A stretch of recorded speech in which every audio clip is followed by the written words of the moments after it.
What up, peeps? So I did another revisitation of a movie I saw a long time ago and wasn't sure what I didn't like about it until I gave it another shot, and it became very clear to me what the problem was. And my candidate today was Big Hero 6. BH6 was directed by Chris Williams and Don Hall. Chris Williams directed Moana and Bolt. Does anybody even remember that movie? And he's in the works of releasing an animated film called The Sea Beast. I'm actually kind of interested in checking that out, I ain't gonna lie. And Don Hall directed Raya the Last Dragon, which I plan on watching at some point, but I'm honestly so Disneyed out right now that I've been actually going out of my way to avoid anything Disney related, except That's So Raven. I love that show a lot. I mean, come on, Raven's my girl. Big Hero 6 is actually based off of a non-canon Marvel comic series in 1998, and it's drastically different from the film. Yep, that's actually Baymax in the comic compared to the movie's iteration. There was also an updated version of the original comic series in 2008 that actually seems closer to the film adaptation and probably the version the filmmakers used to make this film. They kept the core themes and characters but changed the overall story the characters were based around, and since Disney did buy Marvel in 2009, you can expect they made changes for the sake of their core audience if you're not sure what that audience actually is yet. But yeah, I didn't like this movie then and I don't like it now. I guess you can say it's visually appealing and fun to watch. I mean, it's never boring, but the film just feels so undercooked, underwritten. The characters are painfully underdeveloped, and the overall plot and story just doesn't go far enough. I guess one word I can use to describe this movie is under. I actually forgot this movie won the Academy Award for Best Animated Feature Film in 2015, and for the life of me, I'm not sure why. I mean, I guess the competition wasn't entirely that tough, but because it's Disney and I'm nowhere near surprised that Frozen won an Academy Award and the Lego movie wasn't even remotely nominated, and Anomalisa also never got nominated in 2015. Big entertainment corporations kind of have that power and it won't end at any point, so why expect it to? The film seems like it wants to take its ideas further, but it's restrained by its mysterious quota to remain in the lines of storytelling conventions, which is my problem with these Disney animated movies that I've seen since Frozen. They seem like they want to take risks, but they have to cater to their primary audience, which restrains them from being challenging or taking any creative chances because they rack up the bread quicker and their movies reach wider appeal and critical praise. Smart business strategy for years, but why not take a risk every now and then? I think Tangled is the best Disney CGI movie they made out of the bunch, but even that one has a lack of taking risks. The screenplay just feels like they took chunks out of it and ended up just rushing through any sort of substantial storytelling elements at the expense of maintaining the attention span of babies, I guess. So let's go ahead and dive into why I think this movie kind of sucks. Now, originally I was going to make this a conflicted thoughts video, much like my review for The Edge of 17, but as I was watching it and I was writing notes on top of notes on top of notes, I started to realize that the redeeming qualities of this movie started to gradually become outweighed by everything else. So let's go ahead and rip the plot apart. The opening of this movie, we're introduced to Hiro, who lives in Japan. He's a 14-year-old boy who has a passion for hustling people at underground robo fights. Once he's attacked by someone he wins against, Hiro's older brother Tadashi saves him. You graduated high school when you were 13, and this is what you're doing? And here is the film's first problem. This movie has some very irritatingly expository dialogue. So much so that it makes me wonder if they were just pure lazy writing this, or the filmmakers actually thought that this was the best way to contextualize their relationship instead of visually communicating it. That sounds very familiar. Now, there is a deleted scene that had the opening narrated by Hiro, and we see him and Tadashi grow up together to the age they're in for the rest of the movie. Sure, it was admittedly kind of long, but you know, a little here and there trimming could have made that opening work a little more than just explaining blatantly how Hiro graduated a year early from high school and how they're being raised by their incredibly attractive Aunt Cass and how their parents died when they were younger. Thanks, movie, because then you're asking yourself questions like, why is Tadashi bringing it up that he graduated if his graduation from high school was obviously pretty recent? And then we have the whole parents exposition crap, and that also drives me crazy. Unbelievable. Oh, what would mom and dad say? I don't know. They're gone. They died when I was 3, remember?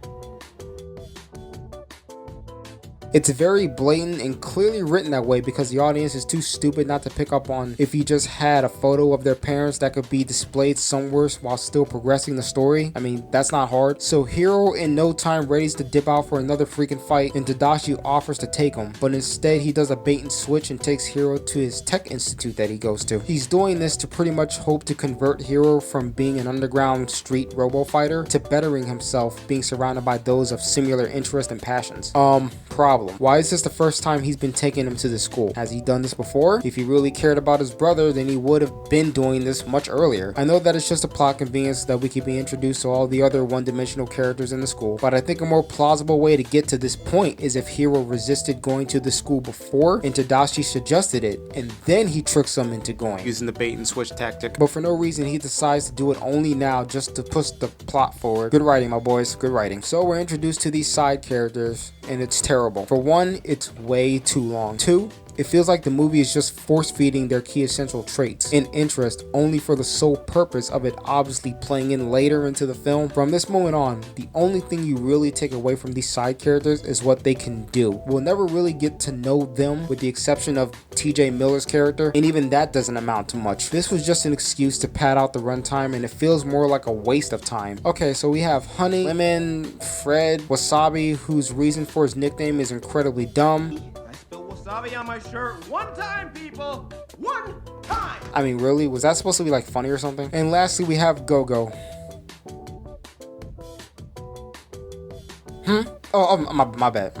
Let's keep going. So after this long introduction of these characters, Tadashi introduces Hiro to his invention, Baymax, a big robo marshmallow and unfortunately a pretty cringy character in my opinion. I know some may disagree, but I didn't really find him as endearing as other robot characters like R2-D2, Wally, the Iron Giant, or even Bumblebee. The filmmakers tried a little too hard to make him cute and endearing, and I'm not sure why, but it just didn't work for me. Scott Adsit actually does a great job, but I just really wasn't sold on this character. So then we're introduced to Callaghan, Tadashi's teacher. You must be Hiro, bot fighter, right? Wait, you told him that he does illegal bot fighting? Why would you do that? What a brother you are. So Hiro learns that Callaghan invented the very thing that Hiro uses to bot fight. And Tadashi finishes whatever he said he needed to do or get, and him and Hiro dip out of there. So in an instant, Hiro wants to go to the school. I have to go here. If I don't go to this nerd school, I'm gonna lose my mind. How do I get in?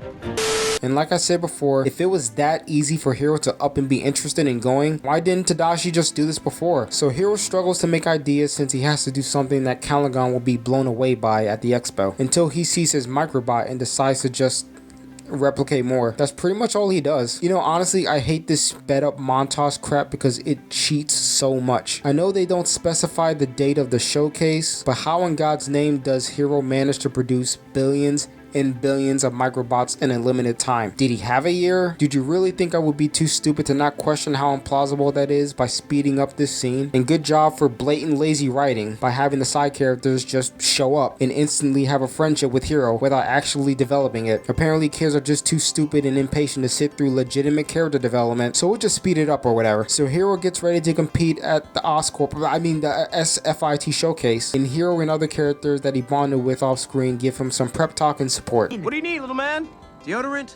Breath mint? Fresh pair of underpants? I can't do this. Okay, so I know that this is clearly subjective and not a legitimate flaw with the film, but how and why is Callaghan impressed with Hiro's microbot invention? All Hiro did was replicate the exact same idea, but just expand upon it? I mean, that happens all the time. But what are the standards for being accepted in the school? For all we know, if Hiro was to graduate and become a successful microbot scientist, he'd be writing off the success of another person that actually made it first. Well, if you like things easy, my program isn't for you. Is it because it's a different era and the standards of impressing professional technicians dropped? A lot of people would disagree with me on this issue, but it just bothers me for some reason that Hiro is getting all of this praise and support for simply replicating another idea. And I'll get into why I have a big issue with Callaghan using Hiro's microbots later in the film. So douchey looking businessman Aliston Cray tries to get Hiro to sell his design to his company, and Callaghan's like, no, you can't trust him, he'll screw you over. You can continue to develop them, or you can sell them to a man who's only guided by his own self-interest. But it shouldn't affect This is your decision, Hiro. But you should know Mr. Cray has cut corners and ignored sound science to get where he is. That's just... I wouldn't trust Craytech with your microbots, or anything else.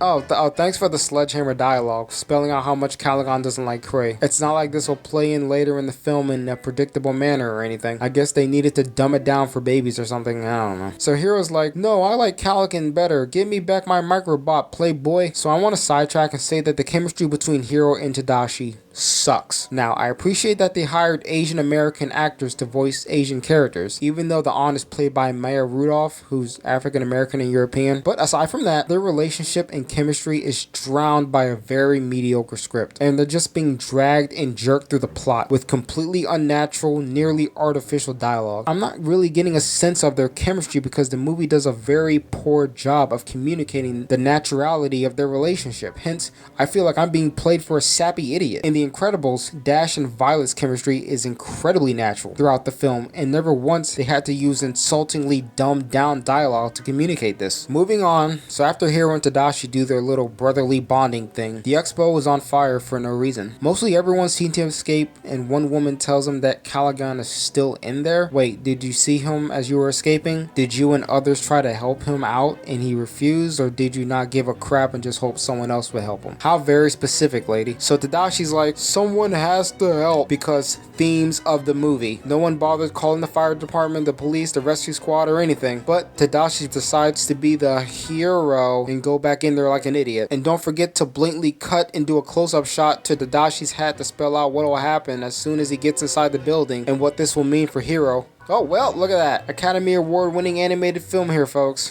What exactly happened anyway? So Tadashi is dead and Hiro and friends grieve, but it's pretty convenient that Tadashi brought Baymax into him and his brother's room for no reason except to have Hiro and Baymax just meet. Did Tadashi graduate and choose to bring him home? Was he still working on him? The movie doesn't really address this. So Hiro and Baymax have the expected slapstick banter crap between the main character and his best friend that you've seen from a number of animated films prior to this one. This is one of the worst because it just tries way too hard. Baymax's voice just isn't appealing to me, and it feels like it belongs to a completely different character.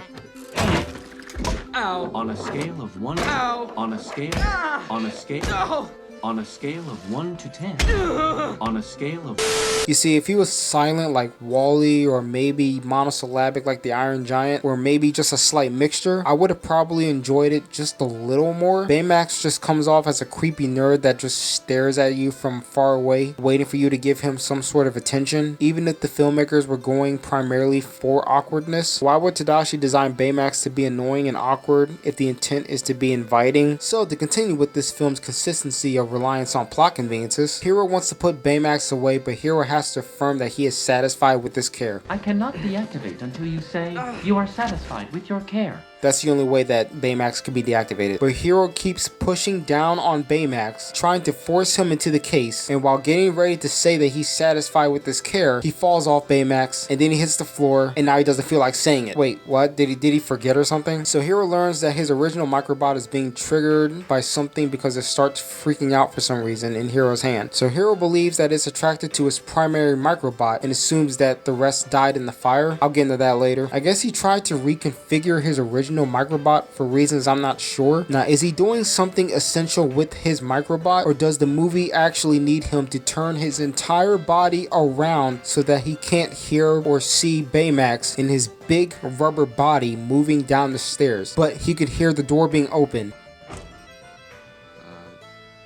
Baymax?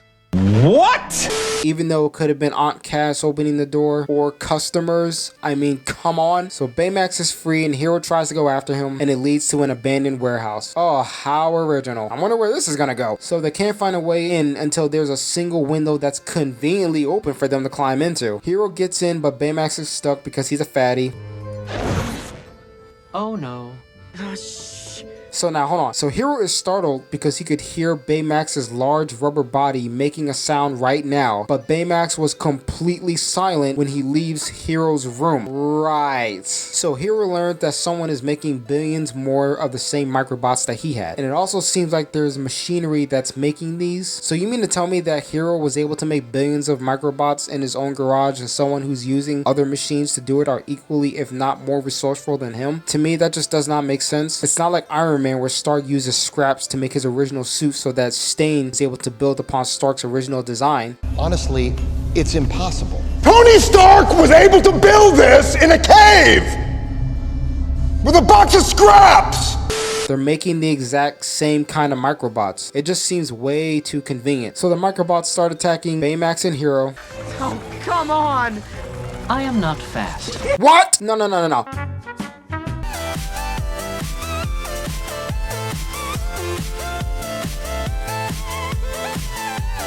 and for some reason they both don't go the same path they came from to go out the window that they came into, because for some reason we need to stretch it out so that this can be an exciting scene, I guess. But the way the microbots behave is one of the most visually stunning things I've ever seen. It's like a physical version of a virus, and the textures mixed with the animation really makes them pop out, in contrast to a lot of Disney's other films. So the villain reveals himself for no reason during the chase. You know, it would have been smarter to remain anonymous so no one would know what's going on, but whatever. And also, why didn't he build the microbots like underground instead of a massive warehouse that's pretty easy to find? You wouldn't have to worry about getting caught.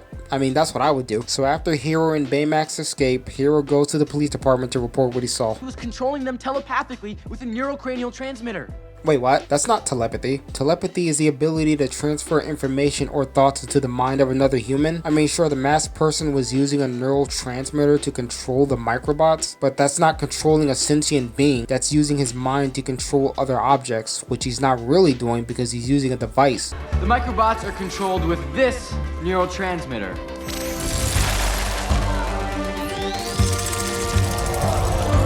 I think what I want them to do, they do it. Which connects to his brain, but he's not using his own brain, so it's pretty much telekinesis? The microbots have no thoughts and emotions themselves, so what's he mentally transferring? Isaac Clarke in Dead Space uses a device to control inanimate objects, and the game calls it for what it is. Kinesis. How do y'all not know the difference? And how does Hero know the mystery villain is controlling them with the neurotransmitter? For all we know, the villain could be using a completely different method that Hero never actually considered. Did you file a report when your flying robots were stolen? No, I thought they were all destroyed. You thought they were all destroyed? Wait, didn't you make these? You didn't do any sort of test to see what they're impervious or not impervious to? You seem like you created these microbots in a very specific way, so doing countless trial and error tests would definitely help to confirm what you need to improve on. That's the whole point of building complex technology. Now I'm definitely curious about how long it took them to make these. But the movie pretends as if it doesn't matter and skips the poorly executed Baymax banter.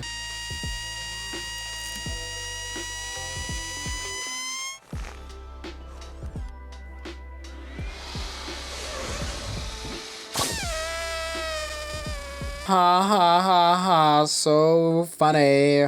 So then all of a sudden, Baymax's battery is lower, causing him to decrease functionally. Okay, so he was in that box overnight and only now is his battery decreasing. Does it need a plug? Because we never actually see it when we're introduced to the case in Baymax. So hence I assume that it was in the middle of charging, especially when Baymax was in his case once again overnight at Hero's own home. So the police readies to call Hero's parents until he turns around and Hero and Baymax disappear out the door. Be consistent, guys.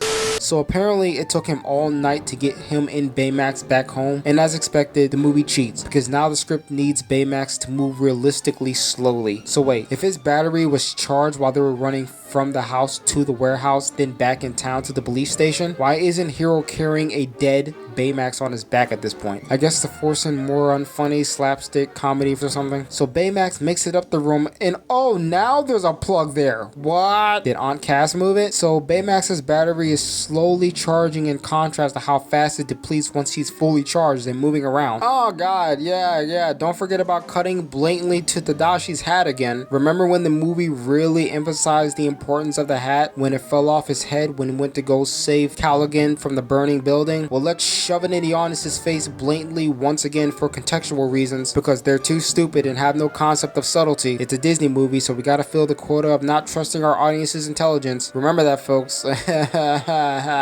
Wait, what? Well, that was quick. So Baymax believes that the solution is to download meaning to emotional hurt and contacts Hero's quote-unquote friends to give him support instead of, calling Hero's aunt who's downstairs and most likely eating dinner all by herself right now, who could also be diagnosed with bereavement possibly. So Hero decides to take it upon himself to catch the masked villain by upgrading Baymax, teaching him how to fight and stuff, even though I doubt Hero would have been sure if Baymax was capable of doing things such as learning kung fu or fighting, or consisting of any physical superior traits during confrontations, but conveniently he learns karate or kung fu pretty quick. The microbot they still have leads them to the pier where it hops out and escapes across the water. So the masked villain rises up from the water carrying an unknown piece of equipment. So they learn that the warehouse was empty, so I guess he didn't relocate, but he just has this thing and carries it before the film cuts back to Baymax and Hero before we can question the villain's logic. So Hero's friends show up, which makes me wonder why they didn't just call his name when they were creeping behind him in the streets or much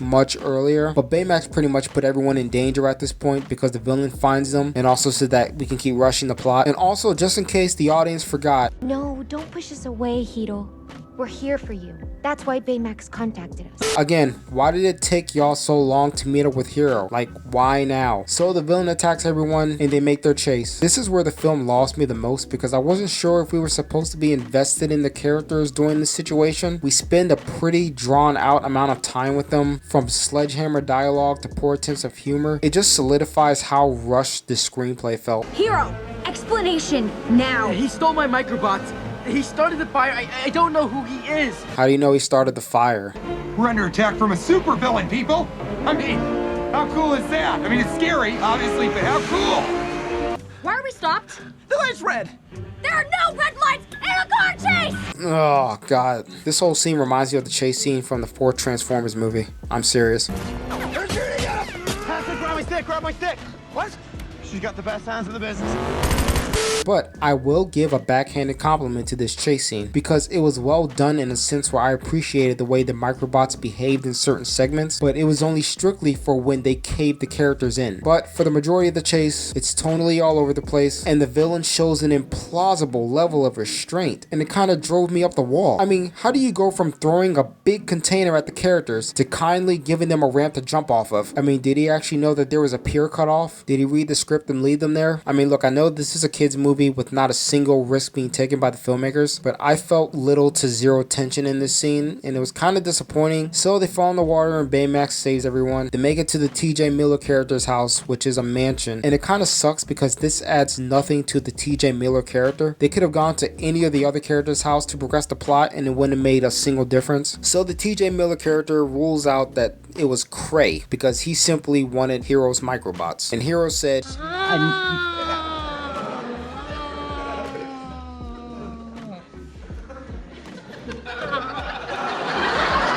so now that he's off the list, gee, I wonder who else it could be. Who was also interested in your microbots and possibly, gee, I don't know, made them? I wonder who the obvious usual suspect could possibly be. We don't know anything about him.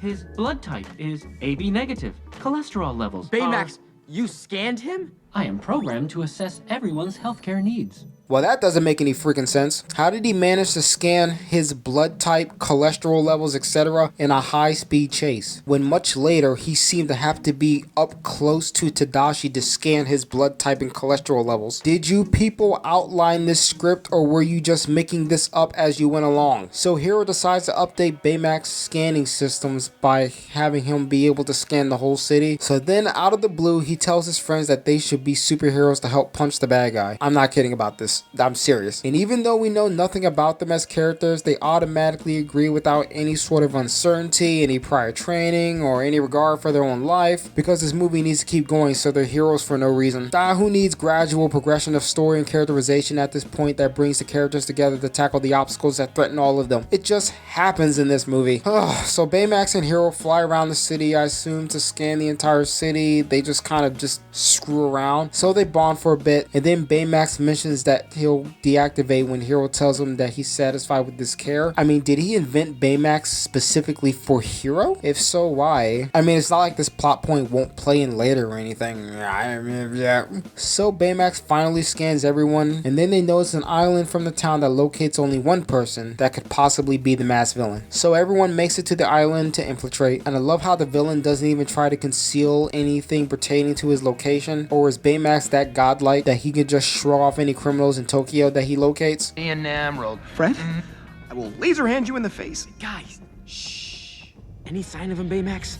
Wait, wasn't the TJ Miller character talking first and possibly the entire time you guys were in that cave? Why do you care about silence after somebody else talks to tell that person to stop talking? Are you stupid or something? This structure is interfering with my sensor. But yet the whole island wasn't when you were scanning it from the distance in the sky. So they go through the door that shows what appears to be some sort of destruction, and oh wow, the computer is conveniently on for them to progress the plot with. Every single piece of recording is still intact. So they learn that Cray has been building some sort of portal to increase transportation in general, I guess. It's not specific. So as far as the portal is concerned, this chick goes through the portal and she doesn't come out for unexplained reasons. But the general's hat was successful. So then, aw snap, as far as throwing big things at kids is concerned, the masked villain tries again, and even after seeing Baymax catch the big metal container with his bare hands, he assumes that rock material is going to do the job this time instead of metal. So after a pretty mediocre and tonally deaf fight scene, they manage to get the mask off. Oh, shit! And yep, it's Callaghan. Even though the film drilled in our heads the unsubtle animosity that he had towards Cray in such a way that the writers actually thought they were playing with the audience's expectations, but in reality they made it very clear-cut and obvious no one except the person that designed the microbot concept in the first place obviously has ties to the microbots anyway. Hey, genius. He invented them. Okay, so I have a question. Why would Hero design the microbots to be strictly controlled neurologically? Why didn't he design them to be controlled by hand as like a backup thing? I mean, do you really need your brain to control these things? You can do the same thing with your hands. Your mind communicates to the rest of the body anyway, so you're doing the same thing anyway, except just indirectly with your mind. And with that being said, why didn't Callaghan think to do that himself? Since it seems really easy for the freaking transmitter to fly off your head, especially since he figured Baymax and Hero were gonna come after him again. You didn't really think this through. Well, I'm gonna add you to the pile of incompetent villains. Tadashi, I went in there to save you. That was his mistake. Wow, that is cold. You had all of those microbots and you couldn't even save Tadashi because no other reason than Now, I would buy that he's saying this because he and Tadashi might have had a negative history together, or maybe Tadashi knew something about Callaghan that no one else knows and Callaghan displayed irrational behavior in the past towards Tadashi. But the problem is there's no explanation or depth to why he would even say this about Hero's dead brother, except that the script needs him to say this stuff because Callaghan's supposed to be a bad guy. That's it. So Hero gets understandably pissed off and orders Baymax to destroy Callaghan. Baymax, destroy. Because the writers don't want to use the word kill because this is a PG-rated movie for babies, I guess. Does anybody want to dig Don Bluth back up from the grave? I'm kind of tired of filmmakers thinking kids can't handle darker themes. Well, shoot, at least the Iron Giant has some balls.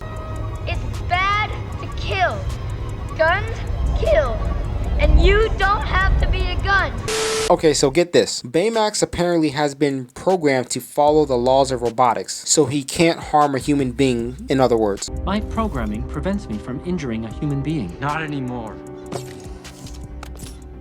But it's dirt easy to reprogram Baymax to do otherwise with the removal of a USB drive. That's dumb. So Baymax gets ready to rearrange Callaghan's limbs, but the team holds him back. The skinny chick reinserts the no killing drive in Baymax, and then Baymax is just suddenly fine. But Callaghan gets away. And that's pretty much the height of the tension of this scene. It's pretty much as over as soon as it started. So why didn't Hero crush the drive as soon as he pulled it out so it won't conveniently fall into the hands of another character to push it back in and make the scene completely pointless? I mean, talk about not going far enough. Where was the build up to this moment? Like, what was the point of this? Oh, right.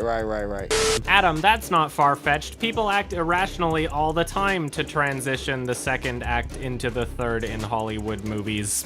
So for no logical reason at all, Baymax's scanner is damaged. So Hero leaves his friends behind to go back to his garage to fix it. So Baymax shows Hero footage of Tadashi so that Hero can stop being a vengeful a-hole.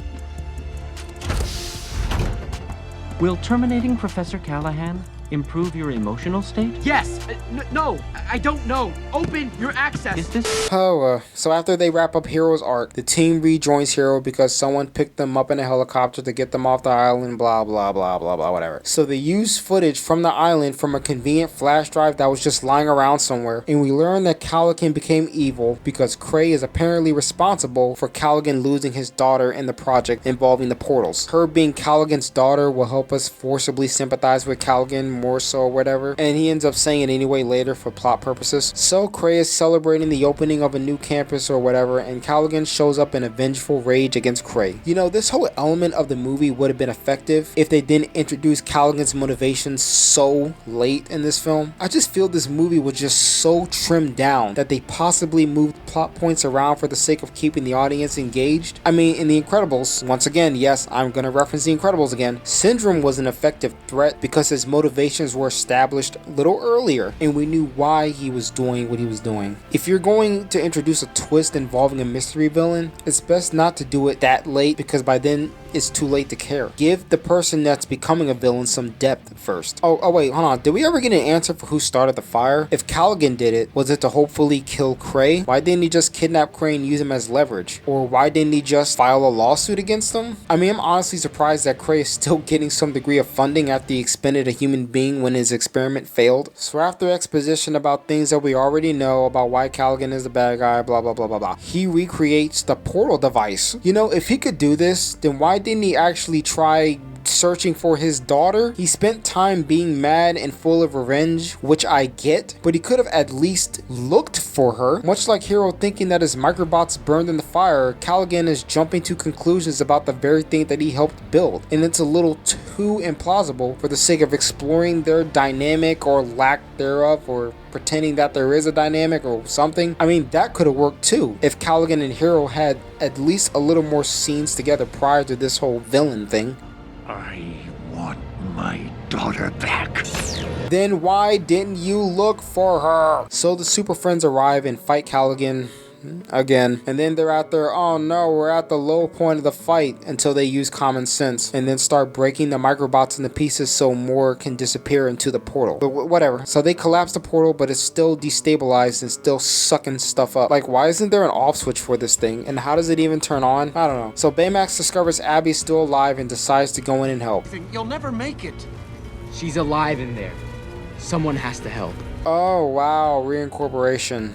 Lovely. So Hero and Baymax fly through to save her. Now, I'm not sure why Callaghan would think Abby is dead if she's in a protective pod and no debris really touched her. So they get ready to dip, but if you've seen the Iron Giant, you probably know where this is going. So Baymax jumps in the way of debris flying towards Hero and Abby, and his suit is completely destroyed. Even though when there was much faster debris coming at him and he was getting slammed violently against a building, his suit was fine both times. But this is an emotional scene, so the script needs his suit to be completely destroyed for inconsistent reasons, to the point where he's not able to escape with Hero. So Baymax makes the noble sacrifice, and Abby and Hero make it out alive, and the portal blows up by itself for no reason, and everything's okay, so yippee yay. Now, I really don't agree with Callaghan's daughter being alive while Hero's brother is still dead, but I appreciate that Abby and Callaghan's relationship is sort of open-ended, even though I don't feel that won't matter either. You see, the thing is, Callaghan hasn't really killed anyone. He's a pretty limp villain, so it might work out just fine for him after he gets out of jail. So after the team saves the day, Hero learns that Baymax gave him the USB drive to build another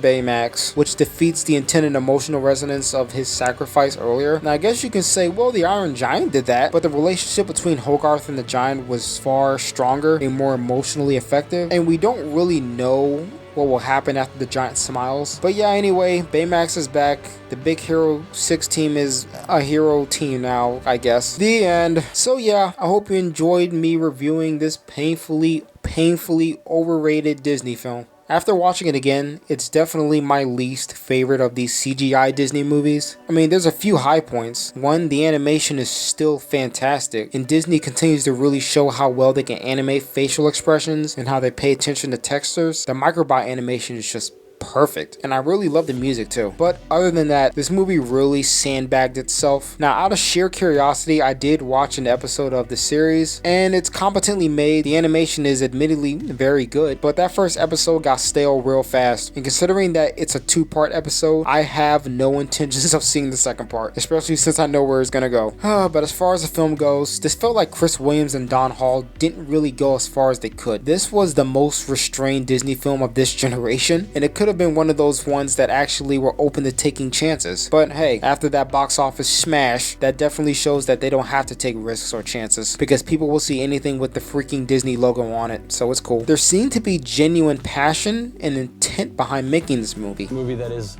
really sweet, really winning, really charming, but it's also the movie that told me that my parents were going to die.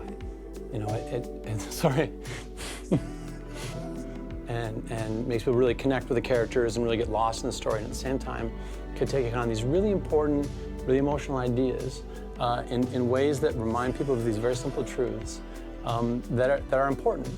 But that final product just implies the opposite. Competently made, but just horribly written and paced. And if you like this movie, that's great, but for the life of me, I can't really see the same merits. So once again, I hope you enjoyed my review. And just to give you some updates, I'm currently working on the Matrix Resurrections review, and I am working on the second part of my analysis video of Under the Silver Lake. I'll definitely keep you up to date on my progress for both projects, and I hope you all have a great start to 2022. Hopefully a better start than me, and peace out and love y'all.